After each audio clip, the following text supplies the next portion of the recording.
So good evening everyone. आज हम लोग केस स्टडी के बारे में बात करेंगे और बेसिकली जो हमारे सिलेबस में है, नेट के सिलेबस में केस स्टडी के बारे में कि ये क्या है, इसके टाइप्स क्या हैं, इसको हम किस तरह से करते हैं, इसके एडवांटेजेस डिसएडवांटेजेस क्या हैं, इसकी वैलिडिटी, जनरलाइजेशन, इन सब डायमेंशन के बारे में आज हम लोग बात करेंगे। जैसे कि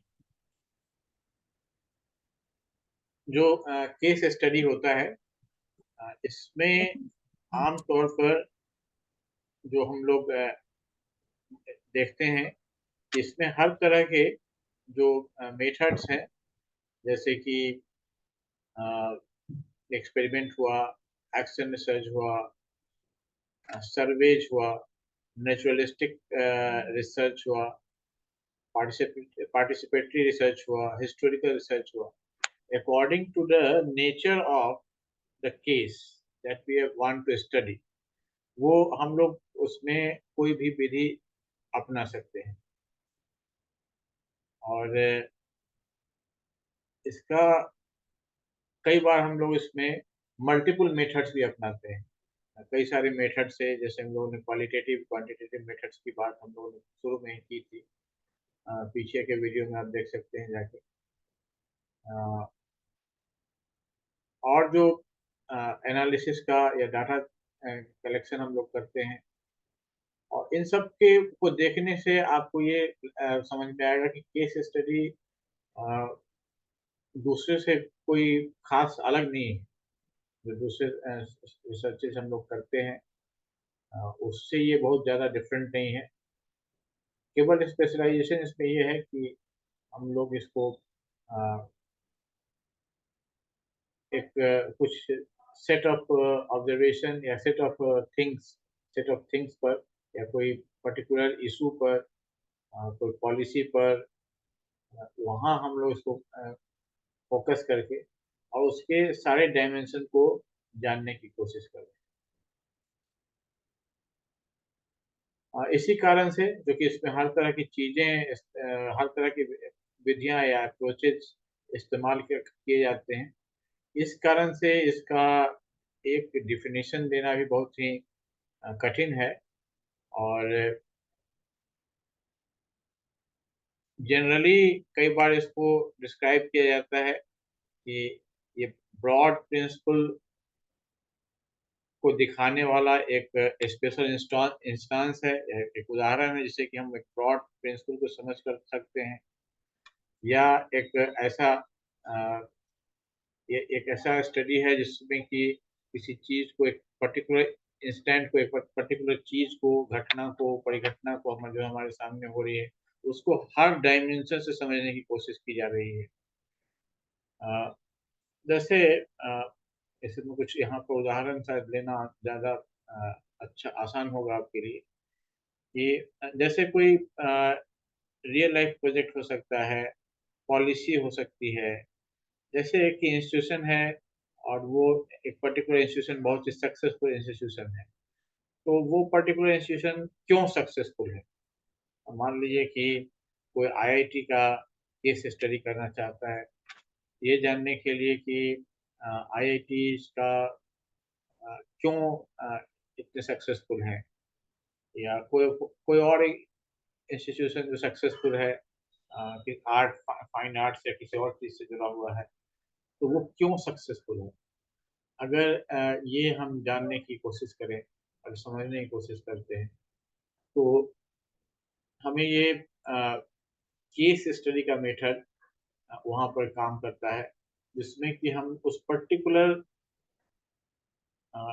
जो भी हमारा इंस्टीट्यूशन हमने सेलेक्ट किया है, वो पर्टिकुलर इंस्टीट्यूशन कैसे काम करता है, उसका इतिहास क्या है, उसमें उसमें जो वर्क का डिवीजन है वो कैसे है, हायरार्की कैसे काम करती है, उसमें स्टूडेंट्स कैसे सेलेक्ट होते हैं, स्टूडेंट्स का जो इन्वायरमेंट है वो क्या है, जो हिडन करिकुलम है वो क्या है, जो मोटो है इंस्टीट्यूशन का वो क्या है, क्या एडिशनल चीजें सिखाता है जो इंस्टीट्यूशन है। ये तमाम तरह की चीज़ें हैं जिसका जितने भी डायमेंशन आप सोच सकते हैं, उस सारे डायमेंशन पर आप काम कर सकते हैं। केस स्टडी में आपको पूरी छूट है कि आप उसको हॉलिस्टिकली कंप्लीटली जानने की कोशिश करें। जितना आप कर सकते हैं, उसको पूरी तरह से समझने और जानने की कोशिश करें। उसी तरह से जो केस स्टडी है उसका जो बाउंड्री है, वो मतलब कि कहाँ तक अ, हम लोग इसको विस्तार करेंगे। जैसे मान लीजिए कि हमने पटना यूनिवर्सिटी के पटना ट्रेनिंग कॉलेज, तो एक बहुत ही पुराना उसका 125 साल से ऊपर उसका लगभग होने वाला है। हुआ नहीं है लेकिन होने वाला है 125 साल।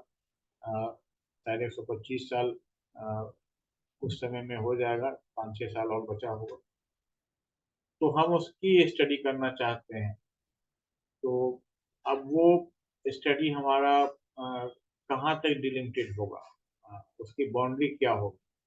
उसकी हम केस स्टडी कर रहे हैं, एक पर्टिकुलर इंस्टीट्यूशन की स्टडी कर रहे हैं, तो उसकी बाउंड्री क्या होगी? जैसे कि क्या उसके पीछे क्या कुछ चल रहा था इंग्लैंड में, या जो उस समय अ, कलकत्ते में जो उस समय भारत की राजधानी थी, वहाँ जो आर्काइव्स है, वहाँ पर उस पर क्या कुछ चल रहा था, वहाँ तक पीछे तक हम जाएँगे, या हम यहाँ इंस्टीट्यूशन में जो रिसोर्सेज अवेलेबल हैं, या इसके आसपास जो समाचार पत्रों से लेके और दूसरे सोर्सेज में जो बातें इसके बारे में कही गई हैं, उस पर रिलाई करें, या हम उतना पीछे नहीं जाएंगे, हम आज़ादी के बाद वाले पोर्शन में जाएंगे। तो ये जो केस स्टडी का बाउंड्री है, ये वैरी कर सकता है, ये रिसर्चर को डिसाइड करना होता है। और उसमें कई बार ऐसा भी होता है कि कुछ चीज़ों के लिए हम काफ़ी डीप तक चले जाते हैं, डिपेंडिंग ऑन द सोर्सेज, खास करके हिस्टोरिकल अगर इशू से जुड़ी हुई कोई चीज़ है, तो वहाँ पर बहुत सारी चीज़ों पर आपका कोई अधिकार नहीं होता है, क्योंकि जो घटना पीछे हो चुकी है और उसके लिए आपके पास क्या सोर्सेज अवेलेबल है, उससे ही आपका आगे का क्या होगा, क्या चीज़ें होंगी, ये सारी चीज़ें उस पर ही डिपेंड करती हैं। तो इस कारण से जो जो कुछ भी आपके सामने हो रहा है, उसको आप जो कुछ भी आपके सामने प्रस्तुत हो पा रहा है, उसको ही लेकर आपको चलना पड़ता है। यानी जो भी सोर्सेज, लेटर, डॉक्यूमेंट आपके पास अवेलेबल हैं, तो कई बार ये आपको बहुत पीछे तक मिल जाते हैं, कुछ खास कॉन्टेक्स्ट में, कुछ ज़रूरी चीज़ें आपको नहीं मिल पाती हैं, तो आपको वहाँ पर अपने आप को लिमिट करना पड़ता है।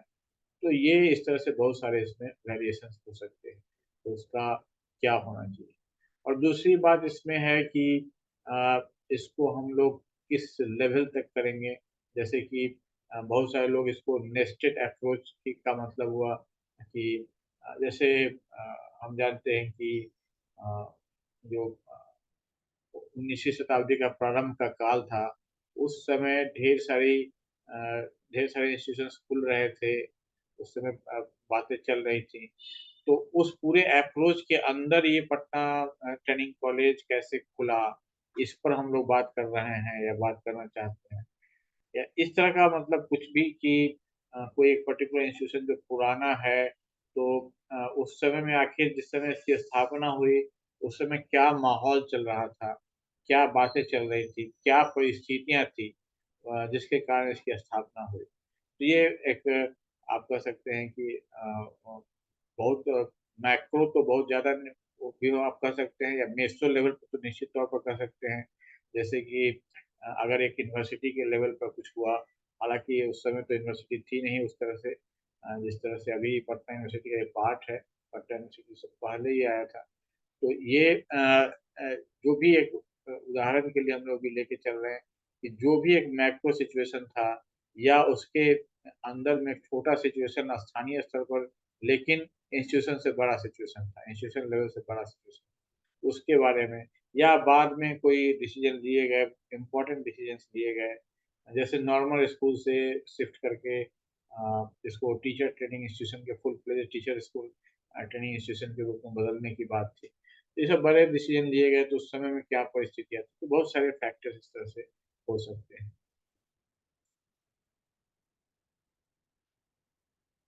इसलिए जो हम लोग ने बात की कि जो केस स्टडी है, ये मेथड हो सकता है, methodology, research design, outcome, research strategy and focus. इन सब के कॉन्टेक्स्ट में आप अलग-अलग तरह से जो केस स्टडी है उसको अलग-अलग तरह से डिफाइन कर सकते हैं। जैसे कि आप क्या यूनिट है जिसको आप एनालिसिस करना चाहते हैं, किस लेवल तक आप एनालिसिस करना चाहते हैं, जो उसकी बाउंड्री आपने कहाँ तक रखी है, इन सारी चीज़ों को अ, लेकर के हम लोग इसमें चलते हैं।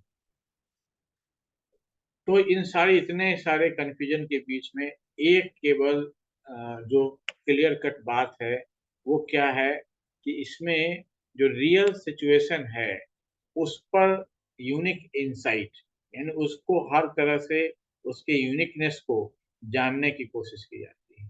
केस स्टडी जो रीडर है उसको अ, ज़्यादा अच्छे से समझ में आता है कि कोई भी पर्टिकुलर चीज़ किसी कॉन्टेक्स्ट में कैसे काम कर रही है। जैसे कोई एक पर्टिकुलर मूवमेंट आप देखते हैं कि कोई स्टूडेंट के बीच में कोई आंदोलन चल रहा है, तो वो आंदोलन कैसे काम कर रहा है?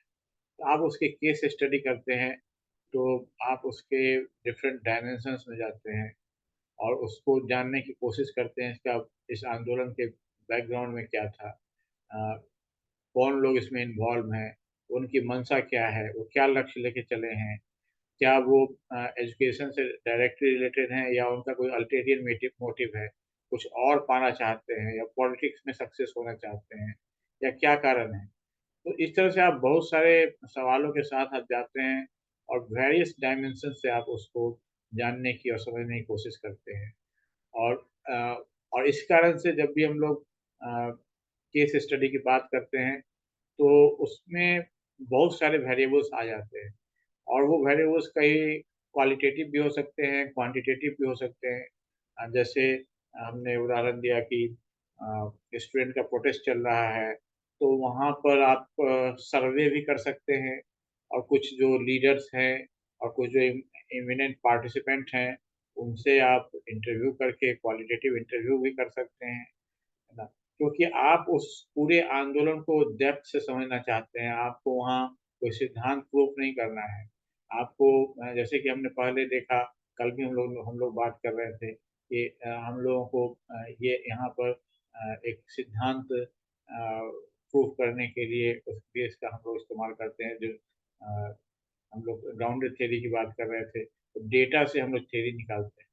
यहाँ भी सिद्धांत की बात आ सकती है, ऐसा नहीं है कि वो भी एक टाइप ऑफ रिसर्च है केस स्टडी का जिसमें कोई इंस्टेंस को स्पेशली स्टडी करते हैं, जो कि वेरीफाई करता है कि ये सिद्धांत हो सकता है सही हो सकता है।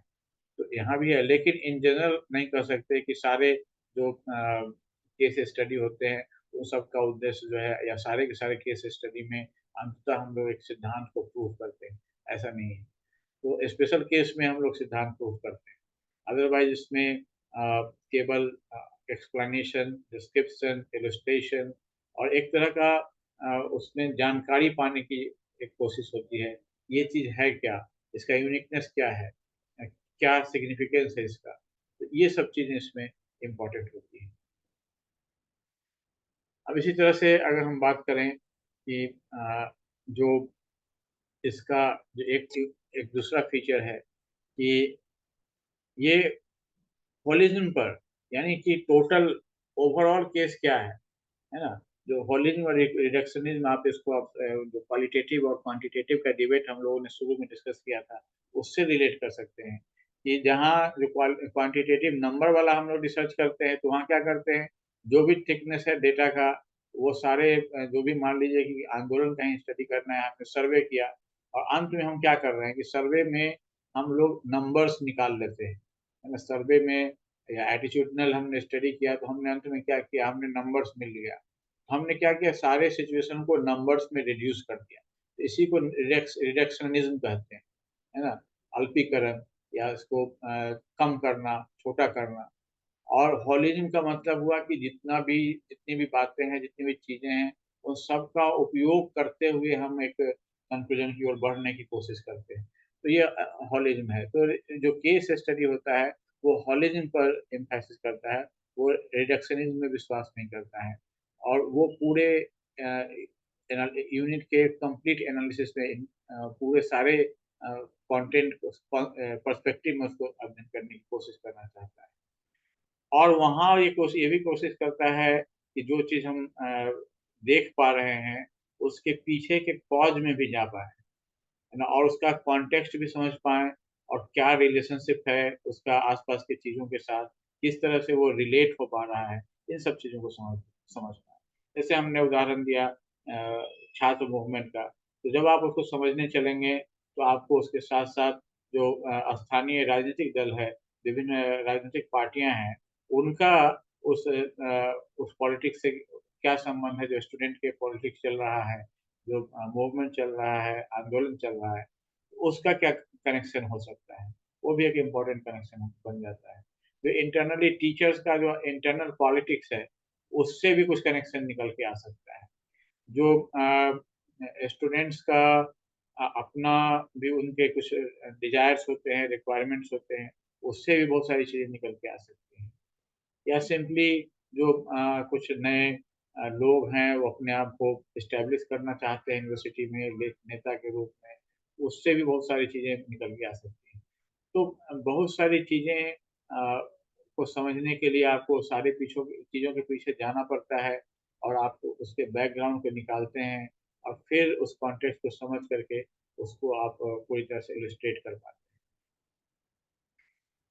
तो अब इसका मतलब क्या हुआ कि जो केस स्टडी है, ये जो रियल लाइफ की कॉम्प्लेक्सिटी है, जटिलता है, जो रियल लाइफ हमारा है, वो सिंपल नहीं है। जैसे कि हम लोग उसको कुछ एक वेरिएबल्स में हम लोग जब पॉजिटिविस्ट स्टडी करते हैं, हम लोग क्या करते हैं कि जो रियल लाइफ को कुछ वेरिएबल्स में एक्सप्लेन करने की कोशिश करते हैं, मॉडल बनाते हैं, स्टैटिस्टिकल मॉडल बना लेते हैं, और कहते हैं कि हमारा मॉडल जो है सो 60% 70% एक्सप्लेन कर पा रहा है इस सिचुएशन को।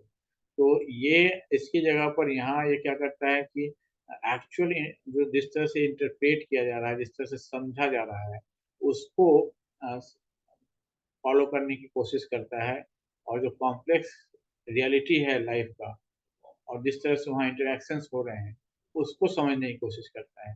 और ज़ाहिर है ये जो है ये कोई स्टैटिक चीज़ नहीं होती है। जब आप एक छोटे स्तर पर पहुँच जाते हैं, अब जैसे अगर आप इंस्टीट्यूशन का अध्ययन करें, तो इंस्टीट्यूशन तो अपने आप में एस्टेब्लिश होता है। अब जैसे सवा सौ साल के लगभग से पटना ट्रेनिंग कॉलेज है, पटना यूनिवर्सिटी भी वैसे ही 100 साल को क्रॉस कर चुका है, 110 साल होने जा रहा है। या हो चुका है। तो इस तरह से वो तो स्टेबल है लगातार लंबे समय से, लेकिन उसके अंदर जो फंक्शंस होते हैं और जो फंक्शनरीज़ हैं, वो तो बदलते रहे हैं। अगर आप इंस्टीट्यूशन का स्टडी करेंगे, करना चाहेंगे, तो आपको उसके डायनामिक नेचर पर फ़ोकस करना होगा। इंस्टीट्यूशन तो एक अपने आप में फिक्स है। तो वो डायनामिक नेचर क्या हुआ कि कब कौन उसका हेड हुआ, जो है किसके हाथ में लीडरशिप था, उसका दृष्टिकोण क्या था, वो किस प्रकार से अपने को अ, अपना जो उसकी पॉलिसीज़ क्या थी, उन पॉलिसीज़ का इम्प्लीमेंटेशन कैसे करता था, स्टूडेंट के साथ वो कैसे व्यवहार करता था। फिर स्टूडेंट्स कौन थे, कोएमिनेंट स्टूडेंट्स कौन थे, उनके मेन एक्टिविटीज़ क्या रहे। बहुत सारी चीज़ें आपको हो जाती हैं जो कि आप उसके वहाँ के इसके यूनिकनेस को, हिस्टोरिकल यूनिकनेस को अगर एक्सप्लोर करना चाहते हैं। तो अ, और ये सब चीज़ें हैं कि आपको वहाँ पर ये भी दर्शाती हैं कि जो चीज़ें, जो इवेंट्स हैं, वो बहुत सारी चीज़ों को आप ना मैनिपुलेट कर सकते हैं, और ना ही कंट्रोल कर सकते हैं। क्योंकि क्या होता है कि जब इतने सारे वेरिएबल्स और डिटेल्स में आपके अराउंड सराउंडिंग में होते हैं, आपने सेलेक्टेड वो वाले क्वांटिटेटिव रिसर्च आपने नहीं दिया है, एक्सपेरिमेंटल रिसर्च नहीं दिया है, जिसमें कि आपने अपना वेरिएबल तय कर रखा है कि भाई हम इन 5 वेरिएबल के कॉन्टेक्स्ट में ही बात करेंगे, या इनकी ही चर्चा करेंगे, इसके बाहर हम नहीं जाएँगे। यहाँ आपके पास बहुत ही थिक डिस्क्रिप्शन है, बहुत ज़्यादा डिटेल है चीज़ों का, और आपको ये समझने की आवश्यकता पड़ती है कि ये जो डिस्क्रिप्शन है, इसको इससे हम क्या समझ पा रहे हैं उस समय के बारे में। और जो डिटेल्स है उसकी एक क्रोनोलॉजी है, एक समय के साथ बदलाव है और एक लंबा सिलसिला है, और इन सब चीज़ों को देख करके, उनका विश्लेषण करके, और तब रिसर्चर अपने पर्सपेक्टिव में इसको जानने और समझने की कोशिश करता है।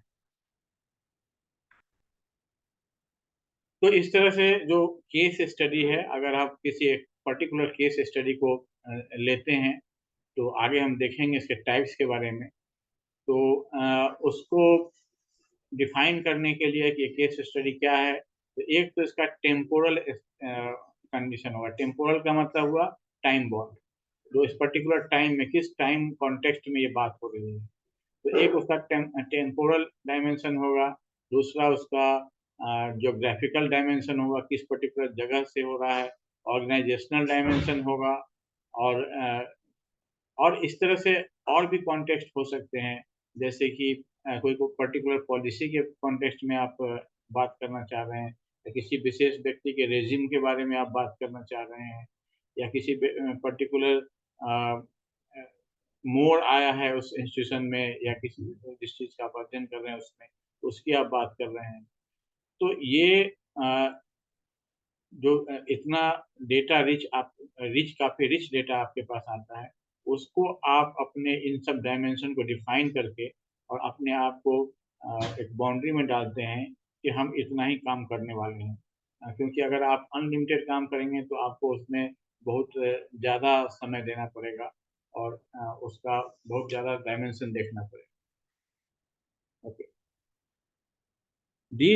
जो ये जो स्टडी है, ये डायरेक्ट ऑब्जर्वेशंस हैं और इंटरव्यू के रूप में भी हो सकते हैं, जिसमें कि जो लोगों का लिव्ड एक्सपीरियंस है उसको भी हम लोग लेते हैं इसमें, और जो डेटा कलेक्शन करते हैं वो उसका बहुत ही सिस्टमेटिक तरीके से डेटा कलेक्शन करते हैं, जहाँ पर कि सेलेक्टिव रिपोर्टिंग या जर्नलिज्म या किसी और तरह से इसको ज़्यादा बढ़ा चढ़ा के कहने से हम लोग बचते हैं इसमें। और इस प्रकार से जो अगर हम एक समरी के रूप में बोलना चाहें कि क्या होता है केस स्टडी, तो ये केस स्टडी एक ऐसा सिस्टम है जिसके द्वारा बहुत सारी रियलिटीज़ को, व्यू पॉइंट्स को और जो एक ऐसी व्यवस्था है जहाँ पर कि जो रिसर्चर है उसको लगातार अपने सिचुएशन पर रिफ्लेक्ट करते रहना होता है। पार्टिसिपेंट के जो पर्सपेक्टिव है उसको भी इनकॉर्पोरेट करना पड़ता है, और इन सब चीज़ को लेते हुए हॉलिस्टिकली, है ना, उसके यूनिकनेस को जानने की कोशिश की जाती है।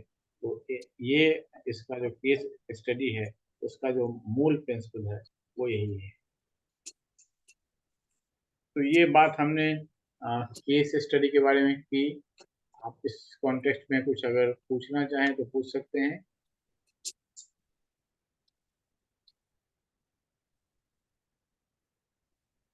Sir, this study use direct observation and interview to capture participant live experience and strive for thick description.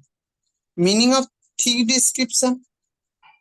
Thick description means you have a lot of data, बहुत सारा डेटा है उसमें, उनके बारे में बहुत सारी बातें हैं।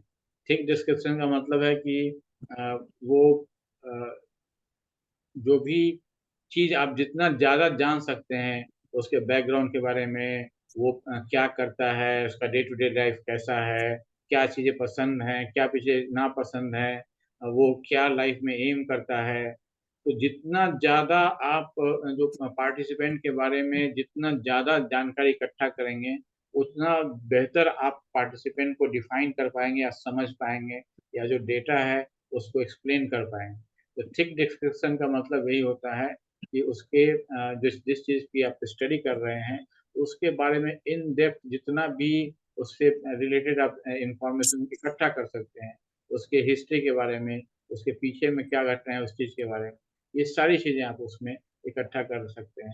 तो ये थिक डिस्क्रिप्शन है। I think which topic I select for case study? details information detail data for this topic. No, I didn't get you. एक बार फिर से बोलिए, आपने क्या कहा? Which topic I will select for case study? हाँ हाँ Topic related बहुत ज्यादा इंफॉर्मेशन और बहुत हाँ ज्यादा डेटा. हाँ, क्योंकि वो एक छोटा इशू उठाते हैं। जैसे मान लिए कि आपका कॉलेज, अगर आपका कॉलेज पिछले 40 साल या 50 साल से काम कर रहा है और बहुत अच्छा काम कर रहा है, या वह एक कम्युनिटी के बीच में एक अच्छा रोल प्ले कर रहा है, तो यू वांट टू नो कि ये जो कॉलेज है, इसके फंक्शन में क्या खासियत बात रहे, खास बातें क्या रही, तो उसके जो लीडर्स हैं वो कैसे रहे हैं, उनके लीडर्स के ओरिएंटेशन क्या थे, उनकी आइडियोलॉजी क्या थी, वो क्या एम रखना चाहते थे इस संस्थान के बारे में। तो आप उसका जितना भी डेप्थ में इंफॉर्मेशन आप चाहते हैं, लोग क्या परसीव करते थे और जो परसीव करते थे वो क्यों ऐसा परसीव करते थे, तो जितना ज़्यादा आप इकट्ठा करते हैं जानकारी, उतना बढ़िया आप इसके बारे में बेहतर रूप से आप जान समझ सकते हैं। और सर पहले प्रीवियस स्लाइड में जो एक टर्म थी ना प्रीवियस स्लाइड में,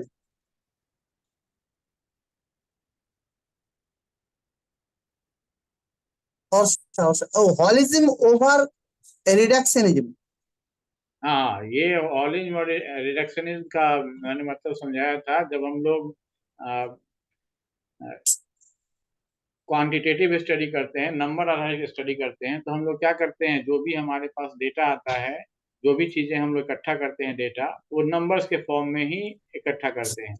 अब चाहे सिचुएशन जो भी रहे, वहाँ हमें एक मिलता है नंबर, है ना। जैसे आपने एप्टीट्यूड स्टडी किया, एटीट्यूड स्टडी किया, या आपने सर्वे किया, तो लास्ट में आपको क्या मिलता है, हर एक पार्टिसिपेंट का एक नंबर मिलता है। तो हर एक पार्टिसिपेंट अंत में क्या है, एक नंबर है, इससे अधिक कुछ नहीं है। आपको उसके बारे में और कुछ जानकारी नहीं है, और जो जानकारी थोड़ी बहुत उसने दी भी, आप उसको अब कोई काम में नहीं ले रहे हैं। आप उसके बारे में नाम, जेंडर, जो कुछ भी है, वो बस एक वेरिएबल की तरह है, उसका कोई एनालिसिस में या उस पार्टिसिपेंट को समझने में कोई उसका रोल नहीं है।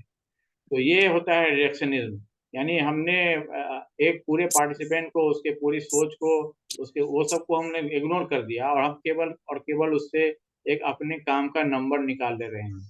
तो ये रिडक्शनिज्म होता है, जो कि हम लोग क्वांटिटेटिव रिसर्च का मेथड जब करते हैं तो उस समय फॉलो करते हैं। और हॉलिज्म का मतलब होता है कि हम लोग उसको पूरी तरह से उसके यूनिकनेस को, उसके यूनिक रोल को जानने की कोशिश करते हैं। तो ये होलिज्म होता है ना, उसके पूरे डायमेंशन को समझने की कोशिश करते हैं। ठीक है, ठीक है sir. Okay. Now we come to the types of case study. अब ये केस स्टडी का टाइप भी, जैसे हमने पीछे देखा कि कितने तरह का सिचुएशन हो सकता है जहाँ हम केस स्टडी कर सकते हैं, तो उस कारण से इसके टाइप्स का भी बहुत सारे तरीके हैं जिसके जिसके द्वारा हम लोग इसके टाइप्स को ग्रुप कर सकते हैं। जैसे ये पहला है कि पर्पस के आधार पर, पर्पस क्या है हमारे केस स्टडी का। अब केस स्टडी का पर्पस डिस्क्राइब करना हो सकता है, एक्सप्लोर करना हो सकता है, कंपेयर करना हो सकता है, किसी फिनोमेना को एक्सप्लेन करना हो सकता है। तो ऐसे जो भी स्टडीज होंगे उसको हम लोग डिस्कवरी लेट बोलते हैं, है ना, क्योंकि इस केस स्टडी का पर्पस क्या है, एक्सप्लोर करना, किसी सिचुएशन को डिस्क्राइब करना, उसको किसी पर्टिकुलर चीज से कंपेयर करना, और क्या, या किसी फिनोमेना को एक्सप्लेन करना। तो ये सारे सिचुएशन हो सकते हैं। तो पर्पस के आधार पर पहला जो टाइप हो गया वो डिस्कवरी लेड हो गया। दूसरा जो टाइप होता है वो थ्योरी लेड होता है।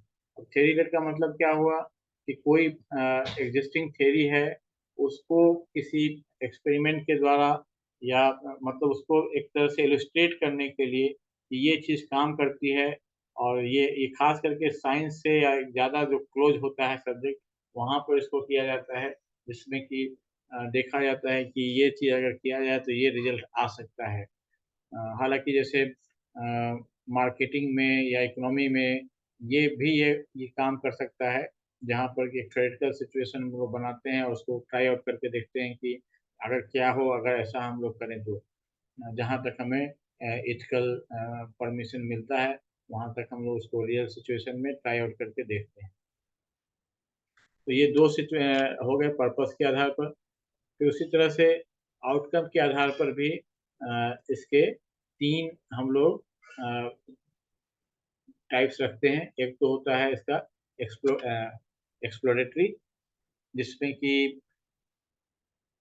जो हाइपोथेसिस जनरेट किया जाता है और प्रिलिमिनरी जो हाइपोथेसिस जनरेट किया जाता है और फिर उसको एक सर्वे की तरह करके और देखा जाता है कि क्या ये सच में हमने जो इनिशियल हाइपोथेसिस जनरेट किया था वो क्या काम कर रहा है या नहीं कर रहा है, या मतलब वो स्टैंड कर रहा है या नहीं कर रहा है डेटा, ज़्यादा डेटा आने पर। तो इसको एक्सप्लोरेटरी कहते हैं। और दूसरा टाइप होता है उसको डिस्क्रिप्टिव कहते हैं, जिसमें कि किसी पर्टिकुलर जो परिघटना हो रही है तो उसके बारे में ज़्यादा डिटेल से नैरेटिव अकाउंट्स, उसका उसका पूरा फुल डिटेल में अकाउंट, उसके बारे में, उससे रिलेटेड चीज़ों के बारे में, वो सारी चीज़ें उसमें मिलती हैं। अब जैसे एक दो उदाहरण मैं दे देता हूँ कि जैसे एक्सप्लोरेटरी रिसर्च की हम लोग बात कर रहे हैं, एजुकेशन के कॉन्टेक्स्ट में अगर हम बात करते हैं तो हम लोग फर्स्ट जनरेशन जो लर्नर्स हैं उनके सिचुएशन, उनके बारे में अगर हम कोई एक स्टडी लेना चाहते हैं और पहले से इस पर कोई स्टडी नहीं है, तो उसमें अगर हम ये आउटकम निकालते हैं कि फर्स्ट जनरेशन लर्नर्स जो होते हैं वो अपने पेरेंट्स की तुलना में ज़्यादा कॉन्फिडेंट होंगे, है ना। तो ये अब हमने माना कि ज़्यादा कॉन्फिडेंट होंगे और उसको हम फिर ट्राई आउट करके देखते हैं तो हमें मिलता है कि नहीं, ऐसा नहीं है, ये लेस कॉन्फिडेंट होते हैं। तो एक तरह की शॉकिंग बात होती है कि जहाँ हम बात करते हैं कि एजुकेशन से कॉन्फिडेंस मिलता है और हम जब ये पाते हैं कि जो फर्स्ट जनरेशन के लर्नर्स हैं वो लेस कॉन्फिडेंट हैं अपने पेरेंट्स की तुलना में, तो ऐसा क्यों हुआ। तो फिर हम इसको इसके लिए तो ये जो है सिचुएशन, इसके डिस्क्रिप्शन में जाना होगा कि ऐसा क्यों होता है, कैसे होता है, ये सब चीज़ें आपको समझने की कोशिश करनी होगी। कि जैसे कि एक सिचुएशन, एक कारण ये भी हो सकता है कि जहाँ फर्स्ट जनरेशन लर्नर अपने आप को जो उनके जैसे दूसरे लर्नर्स हैं उनसे कंपेयर करके देखते हैं तो वहाँ अपने आप को लेस कॉन्फिडेंट पाते हैं, इसलिए उनका कॉन्फिडेंस कम हो जाता है। जबकि उनके जो पेरेंट्स हैं वो रियल वर्ल्ड में रह रहे हैं, सर्वाइव कर रहे हैं और अपने आप को स्टैंड कर रहे हैं, इसलिए बहुत सारे मामलों में वो अपने आप को कॉन्फिडेंट पाते हैं। तो इस तरह से आप जब डिस्क्रिप्शंस देखते हैं और उसका पूरा डिटेल लेते हैं, उनसे बात करते हैं उनका, तो वहाँ से ये सब बातें निकल के आती हैं कि अब आप उनसे, उनके पेरेंट्स से बात करेंगे, उन बच्चों से बात करेंगे, तो आपको वहाँ पर जो पूरा डिस्क्रिप्शन है वो डिस्क्रिप्शन से आप एक कंक्लूजन निकाल पाएंगे। अदरवाइज आप थ्योरी में ये सोचेंगे कि जो हमारा फर्स्ट जनरेशन लर्नर है वो बहुत ही कॉन्फिडेंट हो। उसी तरह से एक्सप्लेनेटरी हुआ जिसमें कि अगेन जो थ्योरीज हैं उनको टेस्ट करना, एक्सप्लेनेशन प्रोवाइड करना, ये सब चीज़ें वहाँ पर इम्पोर्टेंट हो जाती हैं इस तरह के केस स्टडी। फिर यहाँ पर हमने कुछ कुछ ये दिया है क्योंकि कई बार मैंने देखा है कि फर्स्ट पेपर में भी इस तरह से एक सवाल पूछ देता है कि मीडियम ने कौन से 3 टाइप्स बताए हैं इस इसके जो केस स्टडी हैं उसे कौन से 3 टाइप बताए हैं। तो इसलिए मैंने उन सबको ले लिया है कि इसने भी आपको 3 टाइप बताए हैं, थोड़ा-थोड़ा अंतर है टर्म्स में। पहला है इसका डिस्क्रिप्टिव, डिस्क्रिप्टिव पहले वाले में भी था डिस्क्रिप्टिव। दूसरा इसका इंटरप्रेटिव है ना? और इंटरप्रेटिव में ये करना होता है कि जो इनिशियल assumptions हैं उसको लेकर के हम आगे चलते हैं और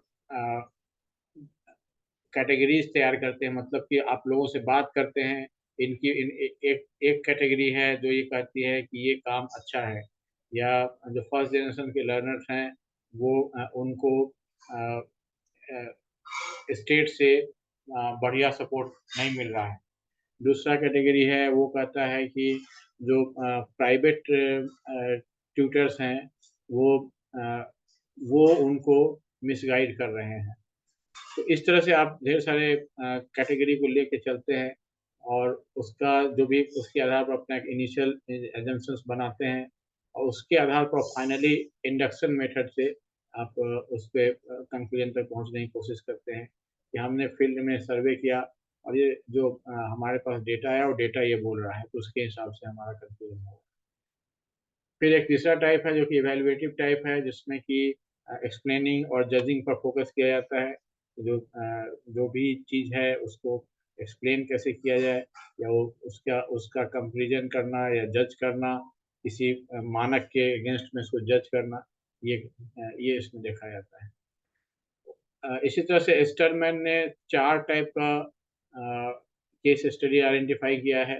ये भी थोड़ा अपने आप में कंफ्यूजिंग हो जाता है, लेकिन आप इसको मेथड के रूप में समझिएगा कि जो इथनोग्राफिक है यहाँ इसका मतलब है कि एक सिंगल चीज़ की स्टडी कर रहे हैं, लेकिन उसके हर एक चीज़ को ऑब्जर्वेशन के द्वारा नोट डाउन किया जा रहा है। जैसे कि कोई एक बच्चा है और वो एकदम नए कंडीशन में आया है, अब वो वहाँ कैसे कोप कर रहा है और कैसे उसको चैलेंजेस फेस करना पड़ रहा है। मान लीजिए विलेज बैकग्राउंड से कोई एक बच्चा है, एकदम से उसका वो अब आ गया है सिटी के एनवायरनमेंट में, तो अब उसके ऊपर एक स्टडी हो सकती है जिसमें कि वो कैसे कोप करने की कोशिश कर रहा है जो चेंज्ड एनवायरनमेंट है। तो उसमें उसका डे टू डे लाइफ का पूरा ग्राफिक डिटेल लिखा जाता है, जिसमें कि वो पर डे क्या करता है, कैसे वो स्कूल में आता है, कैसे उसको जो टास्क दिया जाता है उसको कैसे फेस करता है। ये सारी चीज़ें उसको डिटेल्स में उससे ली जाती हैं और उस पर बात होती है और उसके उसके आधार पर उसका स्टडी का कंक्लूजन होता है। उसी तरह से एक्शन रिसर्च है। एक्शन रिसर्च जनरली आपको टाइप के रूप में अलग से हम लोग इसको पढ़ेंगे भी। एक्शन रिसर्च का मतलब हुआ कि कोई पर्टिकुलर प्रॉब्लम है वहाँ पर और हम उस प्रॉब्लम में सुधार लाना चाहते हैं। अब यहाँ केस स्टडी का कॉन्टेक्स्ट इसमें और एक्शन रिसर्च दोनों का मिक्स होने से क्या है, कारण क्या है कि ऐसे भी केस पर्टिकुलर केस हो सकते हैं जो कि अपने आप में यूनिक हो, ऐसा दूसरा कोई केस नहीं है, बस एक ही केस है। एक्शन रिसर्च में हम लोग जनरली पॉलिसी के लिए काम करते हैं कि इसका जो रिजल्ट होगा वो हम पॉलिसी चेंजिंग होगा। जैसे अगर कोई क्लास है और वहाँ पर हम लोग जिस तरह से इंग्लिश सब्जेक्ट की टीचिंग करते आए हैं, उससे लेकिन ये देखा जा रहा है कि स्टूडेंट्स में इंग्लिश के लर्निंग का कोई खास डेवलपमेंट नहीं हो रहा है। तो हम एक एक्शन रिसर्च करते हैं जिससे कि हमारा टीचिंग मेथड ही चेंज हो जाए। तो इस तरह का एक्शन रिसर्च जो है इंस्टीट्यूशनल प्रॉब्लम कॉन्टेक्स्ट में बहुत सारे काम करते हैं। यहाँ जो कॉन्टेक्स्ट है, यहाँ पर कोई सिंगल केस हो सकता है, एक पर्टिकुलर केस है। अब उसके बारे में हमें जानना है। जैसे हमने आपको उदाहरण दिया था कि गांव का बच्चा आया है, एकदम शहर के एक अल्ट्रा एक इन्वायरमेंट में आ गया है, अल्ट्रा मॉडर्न इन्वायरमेंट में आ गया और वो कोप करने की कोशिश कर रहा है। तो क्या उसको सपोर्ट दिया जा सकता है, किस तरह सपोर्ट दिया जा सकता है, इसके संबंध में भी एक्शन रिसर्च के माध्यम से तरीके निकाले जा सकते हैं और उस पर काम किया जा सकता है। उसी तरह से इवैल्यूएट की बात हमने पहले ही कर ली, यहाँ पर उसी इवैल्यूएट को फिर रिपीट किया गया है। एजुकेशनल का मतलब है कि जहाँ एजुकेशन सेंट्रिक जो केस स्टडीज होते हैं उसकी यहाँ बात हो रही है कि कोई पर्टिकुलर चीज़ को लेकर के केस स्टडी किया जाता है, जैसे कि लाइब्रेरी के यूज़ को लेकर के किसी पर्टिकुलर इस कॉन्टेक्स्ट में कि कैसे उसका यूज़ हो रहा है या होना चाहिए एक पर्टिकुलर इंस्टीट्यूशन कॉन्टेक्स्ट में, तो उस तरह के स्टडीज को इसमें ले सकते हैं। उसी तरह से यहाँ एक और कैटेगराइजेशन है जो कि स्टेक के द्वारा दिया गया है। जिसमें कि एक पहला उसने कहा कि इंट्रिंसिक केस स्टडी है, जिसमें कि जो स्पेसिफिक केस है उसको समझने की कोशिश की जाती है। दूसरा है कि इंस्ट्रूमेंटल केस स्टडी है, जो कि कोई एक ऐसा केस लिया जाता है जिससे कि कोई थ्योरेटिकल बात की को समझा जा सके, उसको एक्सप्लेन किया जा सके, या उसके बारे में हमारा इंसाइट बेहतर हो सके। तो ऐसे पर्टिकुलर कोई केस को उठा करके उसको डीपली इन डेप्थ स्टडी किया जाता है। फिर मल्टीपल कलेक्टिव केस स्टडी भी होता है, जिसमें कि कई सारे ग्रुप को या इंडिविजुअल्स के कई ग्रुप्स उसमें इन्वॉल्व होते हैं और उससे एक ब्रॉडर पिक्चर निकल के आता है। उसी तरह से जो हैमिल्टन एंड कॉर्बेट विटियर, इन्होंने कई और टाइप्स का सजेशन किया, जिसमें कि पहला है रिफ्लेक्सिव केस स्टडी, जिसमें कि जो प्रैक्टिशनर है उसके साथ साथ जो रिसर्चर है वो उस पर उसके बारे में अपना रिफ्लेक्शन करता है, या जो प्रैक्टिशनर है, जो भी उसका जो पार्टिसिपेंट है, वो जो जो क्वेश्चंस उसके सामने आ रहे हैं उसके बारे में उसके क्या क्या पर्सनल रिफ्लेक्शंस हो रहे हैं किसी पर्टिकुलर जो पार्टिसिपेंट है उसके बारे में, या जो प्रॉब्लम है उसके बारे में। तो और उस सारे को लेकर के वो फिर इन डेप्थ स्टडी करता है, उसके प्रोबेबिलिटी को, उसके थ्योरेटिकल बैकग्राउंड को वो स्टडी करता है। और इस टाइप के स्टडी को हम लोग रिफ्लेक्सिव केस स्टडी बोलते हैं। दूसरा टाइप है लॉन्गिट्यूडनल केस स्टडी, जिसमें कि ओवर द टाइम क्या चेंजेस आते हैं, और उस टाइम फ्रेम में, एक लंबे टाइम फ्रेम में, जैसे कि डेवलपमेंटल स्टडी है, छोटे बच्चे का डेवलपमेंट किस प्रकार से हो रहा है, ओवर द टाइम कैसे वो ग्रो कर रहा है, तो उसमें क्या क्या चीज़ें इन्वॉल्व हो रही हैं, क्या क्या चीज़ें उसको कंट्रीब्यूट कर रही हैं, क्या क्या चैलेंजेस फेस कर रहा है। तो ये चीज़ें जो है वो कैसे समय के साथ बदली हैं, इस पर फोकस करता है। तो ये लॉन्गिट्यूडनल केस स्टडी होता है। क्यूमुलेटिव केस स्टडी एक टॉपिक के बारे में कई सोर्सेज का से जो है अलग अलग जो डेटा है उन सबको एक्यूमुलेट करता है, एक जगह जमा करता है और फिर उसकी स्टडी करता है। और उसी तरह से जो कलेक्टिव केस स्टडी है वो किसी चीज़ के बारे में फिर अगेन डिफरेंट सोर्स से डिफरेंट टाइम पीरियड का भी वो डेटा हो सकता है, एक दूसरे से डिस्टिंक्ट डेटा भी हो सकता है, लेकिन वो उसके लिए किसी तरह से रिलेवेंट है उस केस के लिए, तो इसलिए उसको हम लोग एक साथ स्टडी कर सकते हैं। फिर उसी तरह से कोलैबोरेटिव केस स्टडी है, जिसमें कि कई सारे लोगों के कोलैबोरेशन की आवश्यकता होती है, और कोलैबोरेशन के द्वारा ही उस स्टडी के काम को पूरा किया जा सकता है। यानी रिसर्चर खुद अपने आप में उसको कंप्लीट नहीं कर सकता है, क्योंकि वहाँ उस स्टडी का ही रिक्वायरमेंट है कि उसमें मल्टीपल पर्सपेक्टिव चाहिए। तो एक तो रिसर्चर का अपना पर्सपेक्टिव हो जाएगा, फिर वो सारे पार्टिसिपेंट्स का पर्सपेक्टिव किसी पर्टिकुलर कॉन्टेक्स्ट में देखेगा, दूसरे स्टेक होल्डर्स का भी पर्सपेक्टिव देख सकता है। तो इन सबको मिला करके फिर वो केस स्टडी तैयार कर होता है। इस तरह से जो केस स्टडी है ये बहुत ही जैसा कि हमने अभी बात की कि थिक डेटा, बहुत ही फाइन ग्रेन डिटेल अवेलेबल कराता है किसी भी चीज़ का, यानी बहुत ही बारीक डिस्क्रिप्शन, और जिससे कि जो लार्ज स्केल पर रिसर्च हो रहा है जिसमें कि लो लेवल पर क्या चीज़ें हैं उसको हम लोग इग्नोर कर देते हैं, उसका एक तरह से भरपाई हो जाता है अगर एक लार्ज स्केल पे स्टडी के साथ साथ कहीं कहीं छोटे छोटे केस स्टडीज भी कर लिए जाते हैं। तो जो केस स्टडीज हैं वो इनसाइट देते हैं, और जो लार्ज स्केल स्टडी है वो पूरा बड़ा पिक्चर देता है। तो इन दोनों को मिला करके आप पूरे सिचुएशन के और उसकी रियलिटीज़ को बहुत ही अच्छे से समझ सकते हैं। और ख़ास करके डिसीजन लेना हो, पॉलिसी बनाना हो, या थ्योरी तैयार करनी हो, किसी पॉलिटिकल सिचुएशन के बारे में जानना हो, तो ये सब चीज़ इन सब सिचुएशन में केस स्टडी का बहुत ही उपयोग किया जाता है। अब हम इसके एडवांटेजेस और डिसएडवांटेजेस की बात करते हैं।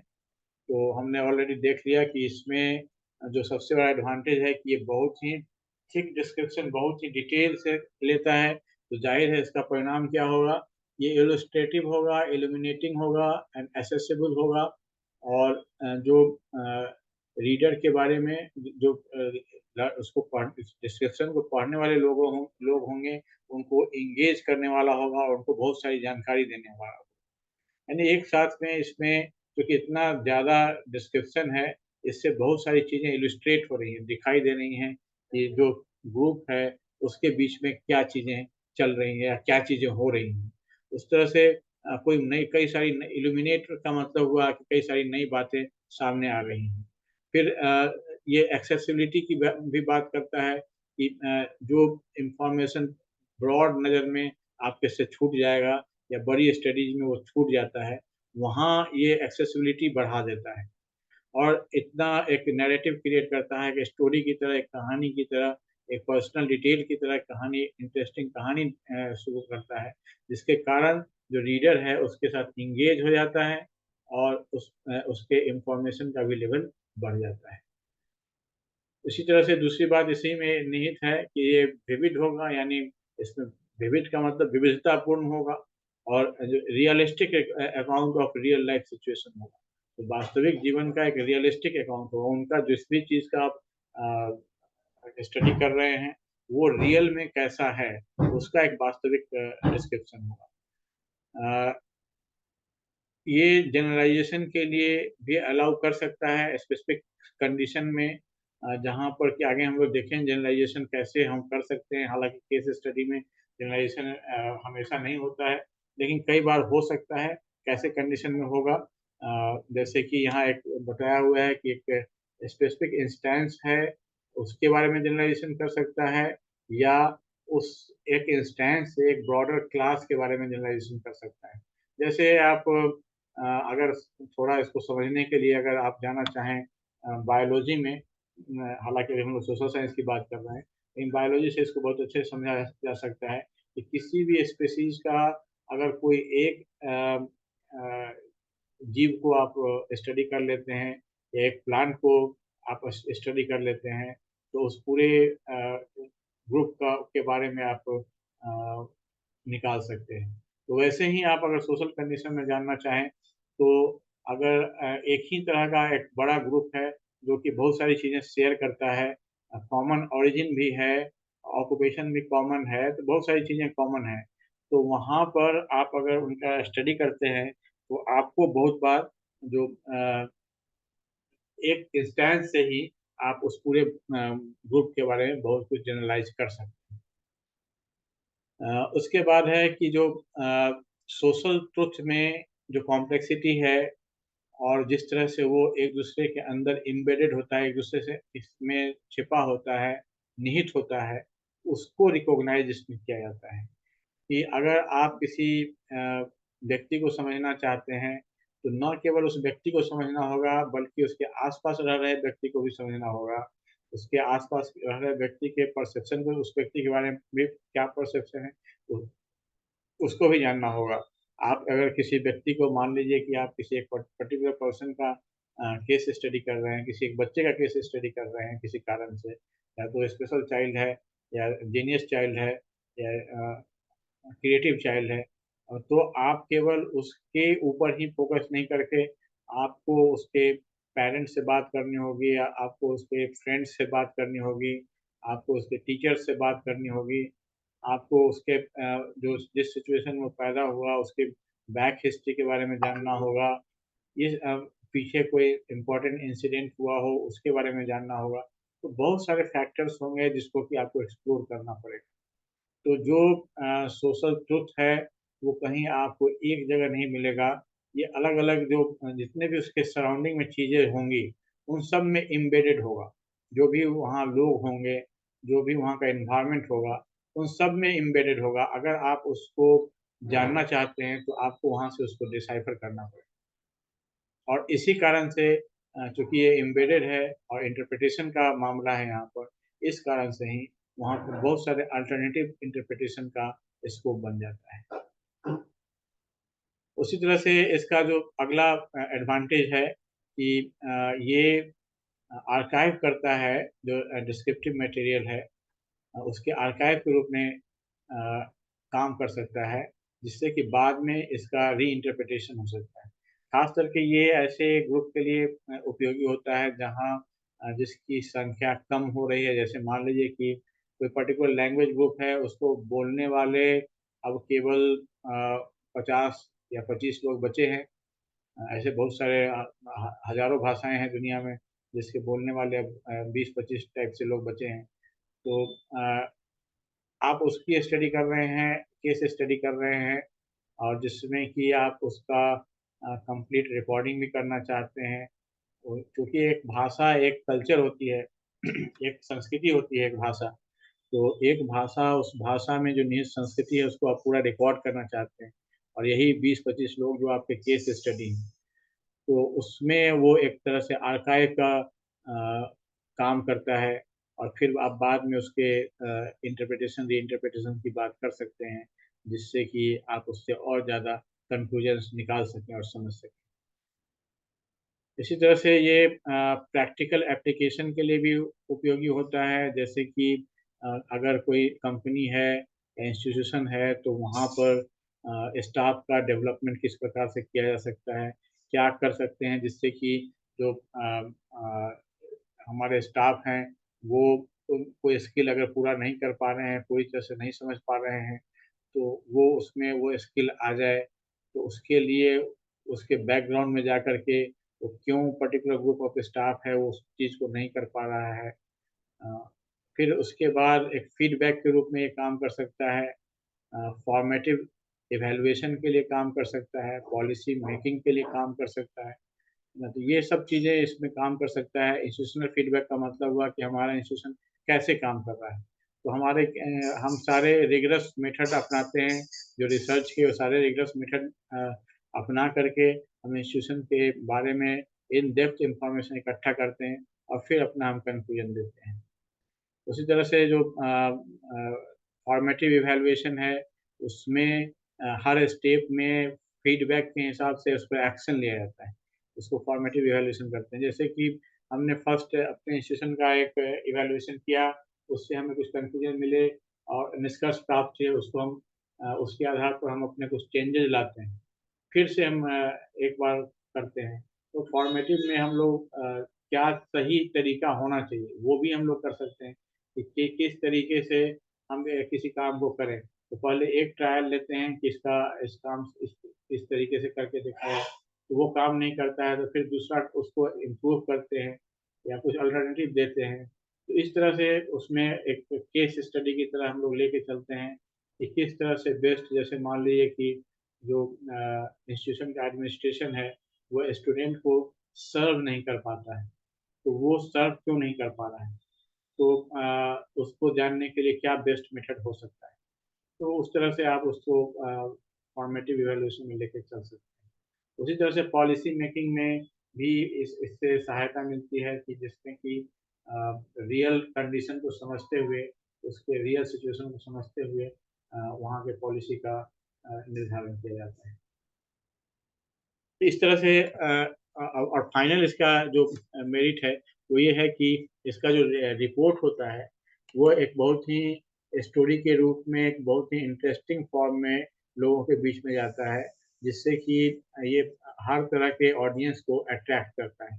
तो ये एक स्टडी को पॉपुलराइज करने के लिए या वाइड रेंज ऑफ लोगों के बीच में पहुंचाने के लिए भी ये जो केस स्टडी है ये बहुत ही अच्छा तरीका है। अब इसके कुछ डिसएडवांटेजेस हैं, जिसमें सबसे पहला है कि ये आसानी से रेप्लिकेट नहीं कर सकते हैं। जैसे कि हम लोग साइंटिफिक रिसर्च में हमेशा रेप्लिकेशन की बात करते हैं, ताकि हम लोग ये श्योर हो सकें कि हमने जो कंक्लूजन निकाला है वो किसी तरह से सब्जेक्टिव नहीं है। अगर रेप्लिकेट नहीं हो पा रहा है तो कहीं ना कहीं इसमें सब्जेक्टिविटी बहुत ज़्यादा है, इस कारण से रेप्लिकेट नहीं हो पा रहा है, यानी दूसरी जगहों पर वो काम नहीं कर पा रहा है या वैसा नहीं हो पा रहा है। तो ये आसान नहीं है एक जगह पर एक इंस्टीट्यूशन में जो चीज़ें आपने कंक्लूजन निकाली है, एक मैनेजमेंट का प्रोसेस निकाला है, तो दूसरी जगह भी काम कर ही जाए, क्योंकि लोग अलग होंगे, माहौल अलग होगा, वहाँ का सिचुएशन अलग होगा, चैलेंजेस अलग होंगे, बहुत सारी चीज़ें अलग हो सकती हैं। इसी तरह से जो हाई डिग्री ऑफ कंट्रोल इसमें नहीं हो सकता है, जैसे जो कि रिसर्च में खास करके जो साइंटिफिक रिसर्च होता है उसमें हाई डिग्री ऑफ कंट्रोल की आवश्यकता होती है। यहाँ पर कंट्रोल की जगह पर हम लोगों ने चुन लिया है थिक डिस्क्रिप्शन। तो थिक डिस्क्रिप्शन में बहुत सारे सोर्सेज हैं बायसनेस के। जितने ज़्यादा लोगों से आप बात करेंगे उतने तरह के बायसेस के आने की संभावना बढ़ जाएगी। तो आपका कंट्रोल बहुत कम है, और मान लीजिए कि एक बहुत बड़ा ग्रुप है जो कि एक पर्टिकुलर ओरिएंटेशन वाला है, तो संभव है कि वो आपके रिसर्च को एक पर्टिकुलर डायरेक्शन में मोल्ड कर देगा। उसी तरह से जो अगला है कि इसमें बायसेस के पोटेंशियल है, हम लोग ऑलरेडी डिस्कस कर चुके हैं कि ये पोटेंशियल पार्टिसिपेंट से आ सकते हैं, ऑब्जर्वर से आ सकते हैं, और कहीं से भी आ सकते हैं, और ये कई बार वेरिफिकेशन बायस इसको कहा जाता है, यानी कि हम जो अ, सोचते हैं वही हमें मिल जाता है ना। हमने सोचा कि यहाँ ये होगी, ये बात होगी, और आपने हम चार आदमी हैं, हमने सोचा कि ये बात हो सकती है, और हम चारों आदमी से एग्री करते हैं। तो हमने हमने पूछा, मैं रिसर्चर हूँ, आप जो लोग हैं वो पार्टिसिपेंट हैं, और आपने भी कह दिया कि हाँ हाँ आप सही कर रहे हैं, हम कन्विंस हैं आप जो कह रहे हैं। तो ये वेरिफिकेशन बायस है। हमने क्या किया कि एक कॉमन बायस लेकर के एक सजेशन दिया जिसको कि आप सबने एक्सेप्ट कर दिया। कई बार जो क्वेश्चन पूछते हैं वो क्वेश्चन का टोन या लहजा या उसमें उपयोग किए जाने वाले शब्द भी कुछ बायस्ड होते हैं, मतलब कि वो एक पर्टिकुलर आंसर की ओर प्रेरित कर देते हैं, है ना। उसको जैसे कि अगर आप किसी से पूछते हैं कि आपको बीएड करने में आपको कुछ लाभ भी लगता है, और आप दूसरे से पूछते हैं कि बीएड करने से क्या क्या लाभ मिलेगा आपको। अब ये टोन का अंतर है, लेकिन अब इस टोन के आधार पर आपको एक ही आदमी से अलग अलग समय में अलग अलग आंसर मिल सकता है। जब आप या आप एक ही तरह के दो लोग से पूछें, तो बारी बारी से, तो वो अलग अलग दोनों का, एक ही आदमी दोनों का आंसर भी देगा और अलग अलग आंसर देगा, है ना। जब एक बार कहेगा कि कोई लाभ नहीं है, दूसरी बार कहेगा कि बहुत लाभ है, और दोनों बातें वो कर सकता है। तो डिपेंड करता है कि जो बायस है ये कहीं से भी आ जाता है। जब आप केस स्टडी में बात कर रहे हैं और आप एक पर्टिकुलर रिजल्ट की ओर जाने के लिए अगर बायस्ड हो गए हैं, तो आप उसको वैसा इम्प्रेशन डाल सकते हैं। वही अगले पॉइंट में ही कहा जा रहा है कि इम्प्रेशनिस्टिक होता है, और अपना सेल्फ रिपोर्टिंग भी एक तरह से इसमें हो जाता है कई बार, और कई बार सेल्फ रिपोर्टिंग पर ही रिलाई करना पड़ता है। जैसे कि ऐसा सिचुएशन हो कि जहाँ पर अ, आप स्वयं पार्टिसिपेंट हैं और रिसर्चर भी हैं, और आप वहाँ पर जो दूसरे लोग हैं उनकी भाषा आप ज़्यादा नहीं समझते हैं, तो आप बहुत ज़्यादा द्विभाषीय के माध्यम से आप समझते हैं, तो बहुत ज़्यादा हेल्पफुल नहीं हो रहा है। तो आप ज़्यादा अपने इस पर सेल्फ रिपोर्टिंग पर, बाय सेल्फ जो आपकी रिपोर्टिंग है उस पर आप निर्भर कर रहे हैं। अगला जो पॉइंट है वो ये कहता है कि ये आसानी से इजीली क्रॉस चेक नहीं किया जा सकता है, और सेलेक्टिव हो सकता है, बायस्ड हो सकता है, पर्सनल हो सकता है, सब्जेक्टिव हो सकता है। ये सारी चीज़ें इसमें हो सकती है।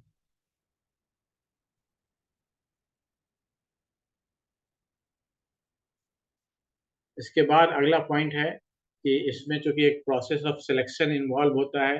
जब आप केस स्टडी करने जाते हैं तो किसकी स्टडी करें, कहाँ स्टडी करें, तो उसके हिसाब से भी आपके कॉम्प्लेक्सिटी और ये बदल जा सकते हैं। आपके जो केस स्टडी का नेचर है उसमें कॉम्प्लेक्सिटी आ सकती है। इसके बाद जनरलाइजेशन का पॉइंट था हमारा कि क्या हम इसमें जनरलाइजेशन कर सकते हैं, क्योंकि केस स्टडी जब एक यूनिक स्टडी है, तो क्या हम लोग उसको जनरलाइजेशन की बात यहाँ कर सकते हैं। तो यहाँ जो एक टर्म यहाँ यूज किया गया है इडियोग्राफिक, यानी यूनिक नेक्स्ट पर हम लोग जब फोकस कर रहे हैं केस स्टडी में, तो वहाँ पर जनरलाइजेशन का सवाल कहाँ उठता है? जब हम लोग पहले ही कह रहे हैं कि ये यूनिक होगा, तो वैसी स्थिति में जनरलाइजेशन का सवाल कहाँ उठता है? तो ऐसे में जनरलाइजेशन का मतलब क्या है ना? यहाँ पर जो है वो जनरलाइजेशन जो है सो एनालिटिक लेवल पे है, स्टैटिस्टिकल लेवल पे नहीं है। जैसे कि ये स्टैटिस्टिकल लेवल में जनरलाइजेशन हम कैसे करते हैं, हमने जो जब आप पढ़ेंगे और डिटेल से एक्सपेरिमेंटल ये सर्वे रिसर्च में जाएंगे, तो वहाँ पर हम लोग प्रोबेबल सैम्पलिंग करते हैं, जिसके द्वारा हम लोग स्टैटिस्टिकल जनरलाइजेशन करते हैं। यहाँ पर हम लोग पॉपुलेशन के लिए जनरलाइजेशन नहीं करते हैं, बल्कि हम लोग एनालिटिक रिगर पर ध्यान देते हैं। मैंने एनालिटिक रूप से मैंने एनालिसिस के विश्लेषण के तौर पर हमने सारे संभावनाओं को, सारी चीज़ों पर पूरा ध्यान दिया है और इतना डेप्थ विश्लेषण किया है कि हम ये मान सकते हैं कि ये कुछ न कुछ हद तक जो ओवरऑल जो ब्रॉड पॉपुलेशन है उसके लिए ये सही होगा। तो जैसे कि इसमें केस कोई एक पर्टिकुलर केस है, उससे किसी थ्योरी के जनरलाइजेशन में एक्सटेंशन मिलता है ना? या तो एक्सपेंशन होता है या उसका जनरलाइजेशन हो सकता है ना? उसमें वो कहाँ तक कंट्रीब्यूट कर सकता है ना? जो एक केस है, अगर किसी ने कोई एक थ्योरी है, तो उस थ्योरी को क्या उससे एस्टेब्लिश हो रहा है, थ्योरी रिजेक्ट हो रहा है, या उसको उसमें कुछ क्वेश्चंस उठ रहे हैं, या वो थ्योरी उससे प्रूव हो रही है, या उसका थीम ब्रॉडर हो रहा है। तो इसमें जो जैसे सिमिलर केस का सिचुएशन हो सकता है, किसी फिनोमेना का हो सकता है, बहुत सारे सिचुएशन हो सकते हैं।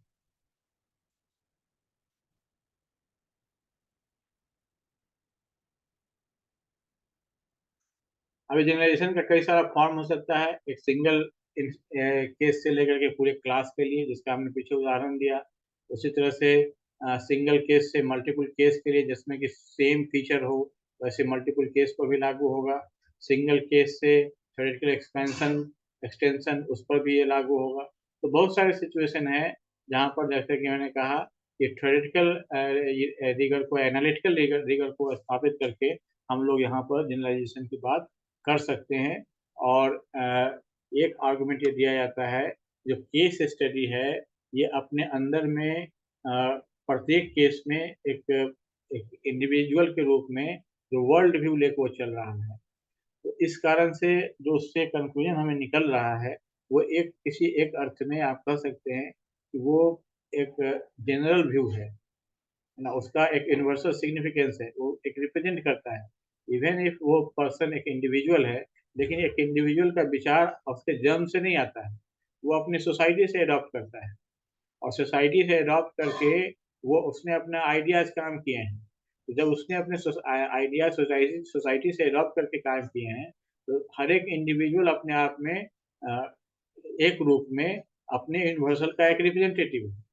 तो ऐसे में ये तर्क दिया जा सकता है, दिया जा रहा है कि जो केस स्टडी है, ये अपने आप में एक यूनिवर्सल, हर एक केस में एक यूनिवर्सल को लेकर के चल रहे हैं। तो इसलिए इसका जो भी इसके कंक्लूजन आ रहे हैं, उसका एक जनरलाइजेशन के रूप में उसका एक जनरलाइज वैल्यू भी होगा ही, उससे आप उसको छोड़ नहीं सकते हैं। तो ये सब बातें थी, और अंत में जो अंतिम बात है कि ऐसा नहीं है कि केस स्टडी है, यूनिक है, इसलिए इसमें रिलायबिलिटी और वैलिडिटी की बात नहीं होगी। हालांकि ये कठिन होता है, लेकिन इसमें भी जो रिसर्च का जो रिगोर है वो लागू होता है। जैसे कि कंस्ट्रक्ट वैलिडिटी की बात होती है, जिसमें कि हर एक कंसेप्ट जिसका आप उपयोग कर रहे हैं केस स्टडी में, वो बिल्कुल वेल डिफाइंड होना चाहिए। आप राइट एट द बिगिनिंग आप ये बता दीजिए कि हम इसमें जो शब्द इस्तेमाल करने वाले हैं, उसका ये अर्थ है, जिस अर्थ में हम यूज कर रहे हैं, उस अर्थ को आप वहाँ एक्सप्लेन करेंगे। उसके साथ साथ जो भी किस तरह से हम आप इस पूरे रिसर्च को कंडक्ट करेंगे, और किस तरह से हम इसका मेजरमेंट करेंगे, सारी चीज़ों को आप बिल्कुल ऑर्गेनाइज्ड वे में आपने उसको रखा है, तो उससे इसकी कंस्ट्रक्ट वैलिडिटी एस्टेब्लिश हो। दूसरा जो है इसका इंटरनल वैलिडिटी, वो उसमें जो भी रिसर्च, जो भी हमारा डेटा कलेक्ट होके आ रहा है, उसमें पैटर्न निकल के आ रहे हैं, उसमें जो फाइंडिंग्स हैं वो एक ट्रांसपेरेंट वे में, मतलब ये समझ में आ रहा है कि ये हमने हमारे पास डेटा था, उससे ये फाइंडिंग निकल के आ रहा है, ये क्लियर दिख रहा है। और जो इंटरप्रिटेशन हो पा रहा है डेटा का, और जो उसके कार्यकारण प्रभाव का हम अध्ययन कर पा रहे हैं, और जो उसके अल्टरनेटिव एक्सप्लेनेशन हो सकते थे उसको हम खारिज कर पा रहे हैं। ये सब चीज़ें इसके इंटरनल वैलिडिटी को बताती हैं। मतलब कि हम इसको पूरा अंदर इंटरनल डेटा का एनालिसिस करके हम ये तय करके बताते हैं कि हमारे पास जो डेटा है उससे यही जो बात हम कह रहे हैं यही एस्टेब्लिश होता है। दूसरी सारी जो बातें हैं वो उसको आप खारिज करके तार्किक रूप से खारिज करके आप वहाँ एस्टेब्लिश करते हैं, तो वो होता है इंटरनल वैलिडिटी। एक्सटर्नल वैलिडिटी जहाँ पर कि आप कॉन्टेक्स्ट है, डोमेन है, जहाँ पर कि इसका जनरलाइजेशन लागू किया जा सकता है। जैसे कि हमने जो कंक्लूजन निकाला किसी चीज़ के बारे में, वो एक बड़े ब्रॉड सोशियोलॉजिकल थ्योरी है, सोशियोलॉजिकल कॉन्सेप्ट है, उसको कन्फर्म कर रहा है। तो इसका एक्सटर्नल वैलिडिटी है, यानी हम जो बात कर रहे हैं वो किसी भी रूप में जो अभी तक के दूसरे स्टडीज हुए हैं उससे, या जो जनरल अंडरस्टैंडिंग है उससे बहुत अलग नहीं है। तो ये इसका एक्सटर्नल वैलिडिटी है। उसी तरह से कंकरेंट वैलिडिटी है, इसमें कि मल्टीपल सोर्सेज से हम लोग जाते हैं और उससे एक कॉमन आइडिया निकल के आ रहा है। जैसे कि आपने क्वालिटेटिव क्वांटिटेटिव दोनों मेथड का यूज किया है और उसके बाद आप उसमें आगे जा रहे हैं, और उसको डेटा का ट्रायंगुलेशन कहते हैं।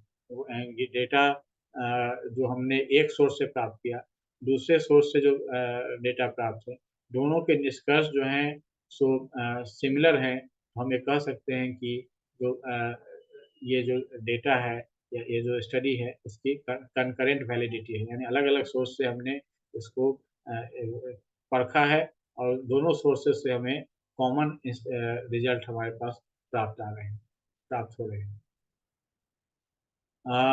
इस एक इकोलॉजिकल वैलिडिटी है जो कि उसके कॉन्टेक्स्ट से जुड़ी होती है कि इस पर्टिकुलर कॉन्टेक्स्ट में के लिए ये जो रिसर्च का मेथड है या जो स्टडी की गई है वो उसके लिए वैलिड है ना, वो उसके प्रति बिल्कुल सूटेबल है। जैसे कि अगर आप एकदम ग्रामीण कंडीशन में आप स्मार्टफ़ोन के यूज़ का आप बहुत डेप्थ स्टडी करना चाहते हैं एकदम रिमोट विलेज के साइट में, तो वहाँ पर इसकी फिडेलिटी को एस्टेब्लिश करना बहुत कठिन होगा क्योंकि बहुत कम यूज़र होंगे। तो ऐसे में जो इकोलॉजी है वहाँ की वो बहुत ज़्यादा स्मार्टफ़ोन ओरिएंटेड नहीं है, तो आपका जो स्टडी होगा वो बहुत कारगर नहीं होगा। डिपेंडिंग ऑन द क्वेश्चंस आप उसके यूज़ पर अगर फ़ोकस कर रहे हैं तो बहुत कारगर नहीं होगा। उसके बाद जो बात आती है वो रिलायबिलिटी की बात आती है, जो कि उसका रेप्लिकेबिलिटी माने उसको दोहराया जा सके उसी ग्रुप पर या दूसरे ग्रुप पर। जो डेटा न्यूमेरिकल डेटा हमें प्राप्त हुए हैं उसमें क्या इंटरनल कंसिस्टेंसी है या नहीं है, ये सब इसमें देखा जाता है। और अंत में जो इसका बायस है, जैसे कि जो डेटा हम यूज कर रहे हैं उसको सिलेक्टिवली हमने चूज किया है पर्टिकुलर प्लेस से या पर्सन से, आ, उससे इसमें बचने की कोशिश करनी है या दिखाना है कि ऐसा कोई बायसनेस हमारा नहीं था। हमने जो सिलेक्शन का प्रोसेस किया है वो अनबायस्ड प्रोसेस है। और ख़ास करके जब जो रिसर्चर है वो खुद भी उसमें ऑब्जर्वर भी है और पार्टिसिपेंट ऑब्जर्वर है, उसमें खुद से वहाँ पर उपस्थित होकर के वो ऑब्जर्व कर रहा है, तो ज़ाहिर है कि उसके पर्सनैलिटी का इन्फ्लुएंस आ सकता है। जैसे हम लोग प्रैक्टिस टीचिंग में स्कूल्स में जाते हैं, क्लासरूम में, तो अक्सर हम लोग देखते हैं कि जो टीचर का क्लास मैनेजमेंट है वो हमारी उपस्थिति से प्रभावित होता है। कई बार बच्चे होते हैं वो नॉटी बच्चे होते हैं, वो चाहते हैं कि थोड़ा टीचर को परेशान करें, तो वो क्या करते हैं कि एक्स्ट्रा क्वेश्चन अनावश्यक रूप से पूछना शुरू कर देते हैं, जिससे कि नए टीचर सँभाल नहीं पाते हैं। कई बार उसका उल्टा होता है, बच्चे जो है सो टीचर को देख करके शांत होते, नए आदमी को देख करके एक बिल्कुल अलग अलग तरह के आदमी को देख करके शांत हो जाते हैं, और वैसी स्थिति में जो टीचर का जो क्लास कंट्रोल के बारे में आपका इवैल्यूएशन है वो प्रोवाइड होता है। तो इस तरह का मतलब एक उदाहरण देके मैं बता रहा हूँ कि किस तरह से आप किसी नए सिचुएशन में जाते हैं और वहाँ पर आप पार्टिसिपेट करते हैं, तो आपकी उपस्थिति से ही उस पर प्रभाव होता है। अ, जैसे अगर कोई ग्रुप है, अगर आप वहाँ नहीं होते तो आपस में झगड़ता लड़ता, बहुत सारी बातें करता, लेकिन आपके कारण से सारे लोग संयत होकर के संभल संभल के बोल रहे हैं, कंट्रोल वे में इंटरेक्ट कर रहे हैं, ताकि उनके बारे में कोई गलत इंप्रेशन नहीं जाए। तो इस तरह का सिचुएशन हो सकता है। तो ये सारी चीज़ें बायस के मिटिगेशन के लिए कई सारे तरीके इस्तेमाल किए जाते हैं। जैसे पहला है रिफ्लेक्टिविटी, मतलब जो सिचुएशन है उसको ऑब्जर्व करना, रिफ्लेक्ट करना कि क्या हो रहा है, क्या लोग समझ संभल के बोल रहे थे, क्या कर रहे थे। Respondent check and external review of data, inference and conclusions. ये सारी चीज़ का एक्सटर्नल रिव्यू कराते हैं, जिसका डाटा का इन्फेरेंसेस हमने जो भी डेटा का के आधार पर जो इन्फ्लुएंस और कंक्लूजन्स निकाले हैं उसका एक्सटर्नल रिव्यू कराते हैं। रिस्पोंडेंट चेक का मतलब हुआ कि हम जो कंक्लूजन निकाल रहे हैं, क्या वो रिस्पोंडेंट जिससे हम बात कर रहे हैं वो उससे एग्री कर रहा है, इसको बोलते हैं रिस्पोंडेंट चेक।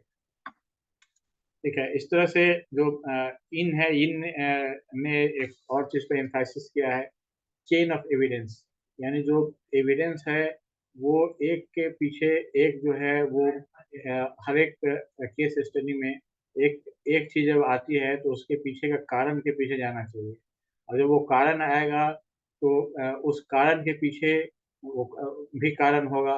उस तरह से जो पूरा चेन है उसको एक्सप्लोर करने की कोशिश करनी चाहिए, और उस हिसाब से उसका उपयोग करके हम लोग research question design, data resource, instrumentation, data collection, circumstances का के बारे में और कंक्लूजन।